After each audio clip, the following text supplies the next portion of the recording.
বদলের বাংলাদেশে ফের হিন্দু বিদ্বেষ, ফের শিক্ষাঙ্গনে হিন্দু বিদ্বেষের বীজ জোর করে পদত্যাগ করানো হয়েছে এক প্রধান শিক্ষককে। ঘটনাটি ঘটেছে চট্টগ্রামের আনোয়ারা জেলায়। ঘটনার শিকার প্রধান শিক্ষক চন্দন মহাজন। বদলের বাংলাদেশে ফের হিন্দু বিদ্বেষ, ফের শিক্ষাঙ্গনে হিন্দু বিদ্বেষের বীজ জোর করে পদত্যাগ করানো হলো এক প্রধান শিক্ষককে। ঘটনাটি ঘটেছে চট্টগ্রামের আনোয়ারা জেলায়। ঘটনার শিকার প্রধান শিক্ষক চন্দন মহাজন। কথা বলবো, রাজীব চক্রবর্তী আমাদের প্রতিনিধি রয়েছেন আমাদের সঙ্গে। রাজীব, বদলের এই বাংলাদেশে নিত্যদিন খবর আসছে হিন্দু বিদ্বেষের, কখনো খুন, কখনো ধর্ষণ, কখনো কোনো শিক্ষক বা প্রফেসরকে আমরা দেখছি জোর করে পদত্যাগ করানো হচ্ছে। আবারও একবার এই ঘটনা চট্টগ্রামে। একেবারেই এবার এই শিকার হয়েছেন চন্দন মহাজন, যিনি একটি স্কুলের প্রধান শিক্ষক পদে ছিলেন এবং সেটি যেটা তোমার বড়ইয়া থানা মিয়া চৌধুরী হাই স্কুল, এই স্কুলের প্রধান শিক্ষক চন্দন মহাজন, তাকে বাধ্য করা হয়েছে যাতে তিনি ইস্তফা দেন। এবং চট্টগ্রামের এই ঘটনা, বাংলাদেশের ভেতরে লাগাতার সংখ্যালঘুদের উপরে এই নির্যাতন চলছে, যেখানে ধর্মীয় স্বাধীনতা বলে আর কিছু নেই।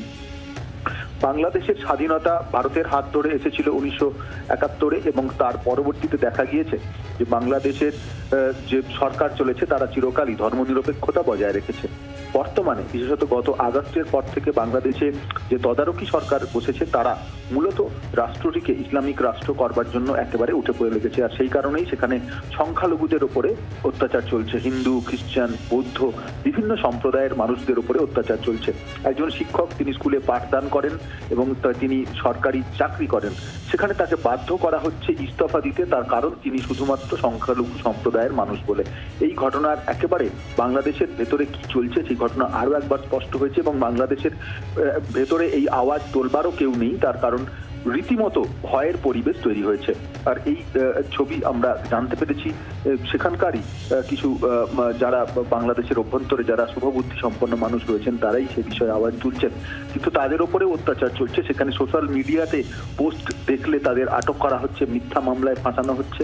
আমরা একেবারেই খবর দেখিয়েছি, ধর্ষণ, গণধর্ষণ হচ্ছে এবং সেখানে নির্যাতিতা নিজে তিনি তার ভয়ানক বিবরণ দিচ্ছেন।